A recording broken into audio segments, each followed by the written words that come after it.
Hey, we're Saints. Good morning. Happy Monday. Welcome to our Crucifixional live stream. Father Chris here. Glad to have you beautiful people in with us. Love spending time with you. You know, if you look around,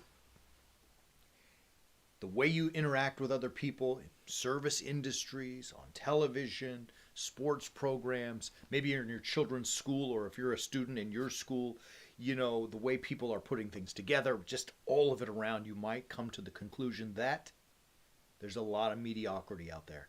In fact, I think we're living in a sea of mediocrity. People don't do things with great care, with great urgency, with great passion, with great refinement. People do things half-ass anymore. Forgive me for saying those words, but I just said it. It's like a thing. It's out there. You know it, you feel it, you sense it. And part of the problem is the world's message is telling us, take it easy. Don't work hard. Get free money. Have people do things for you. Be comfortable. You do you. And the truth of the matter is, we were made for greater.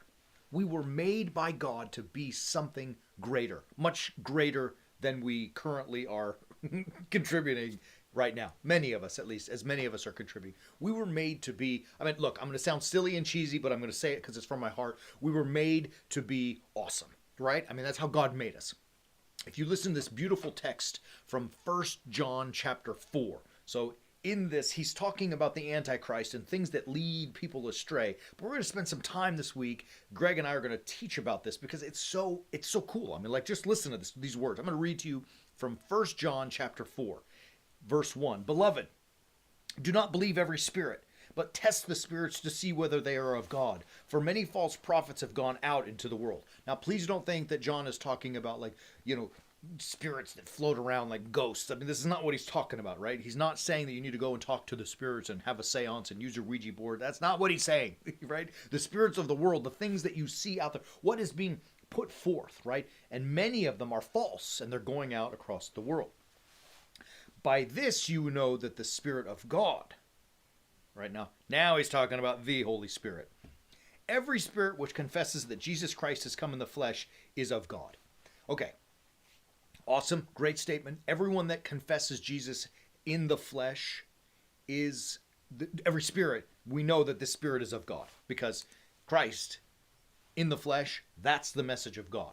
Now it's more than just the incarnation. It's talking about the Christ-like life, what we call being crucifixional, Jesus Christ in the flesh. But suffice it to say, if somebody's talking about Christ and saying that that's the Son of God, all right, now you know we're on to something for greater. And every spirit, verse 3, which does not confess Jesus is not of God, right? So anybody who's telling you contra, obviously. And then, this is the spirit of the Antichrist, of which you heard that it was coming, and now it is in the world already. Now here goes verse 4. This is great stuff. So you've got this message like, look, the teaching of the gospel of Christ, if someone confesses that, they're of God. If they don't, if they are not preaching the crucifixional life, they're of the Antichrist, right? It's like strong words. Don't think of the Antichrist as some little guy in a red suit, pitchforks and horns. Nah, that's not what he's saying. He's just saying it is antichristu, against the Christ, against God. And then comes verse 4. These spirits that are out there. He says, little children, you are of God and have overcome them. You're of God and have overcome them. For he who is in you, meaning Christ our God, is greater than he who is in the world. So awesome. It's telling us that the Christ message, the crucifixional life, is greater than anything of the world, right? If you want to step out of the sea of mediocrity and really fulfill your purpose, be made for greater, the way that you were put in position to be greater, it's simple. You've got to live a Christ-like life. That's it. You got to be crucifixional. And I don't even think about that I don't want you to think of it as spiritual. I'm not interested in you being spiritual. I don't even know what that means. I want you to be Christ-like, right? In all parts of your life. So that you don't compartmentalize your work life, your home life, your family life, your spiritual life.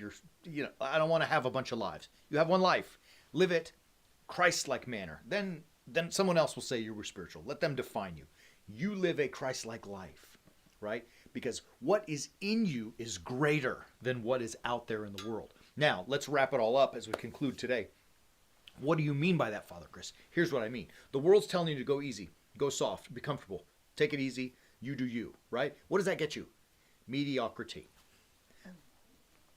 The Christ-like way, the way of the cross, a crucifixional life, is telling you, bro, it's hard.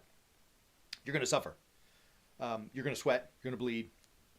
You're going to have to sacrifice things you want to get what you want. And ultimately, you may even die, i.e. Christ on the cross. I mean, literally, God forbid, but I mean, that's a real possibility. But if you do that and you live your life this way, greatness is out there. That's what he's telling you, right? So, I mean, it's a pretty clear message. Soft, pansified worldview gets you mediocrity. Greatness only comes from and through a Christ-like life. That's it. So the challenge is then for you to live a crucifixional life. That's the message. That's what we're going to be banging out there all week long, is do things the way Christ did them. Sacrifice of self for sake of other. We will guide you and help you through that, because we're doing it ourselves. I mean, I'm struggling, Greg's struggling, our whole team's struggling every single day.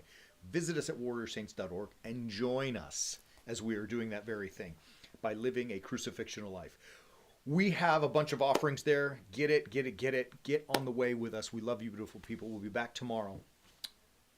Don't do it easy. Do it right. Love you. Till tomorrow. Keep walking on the way of the warrior saint.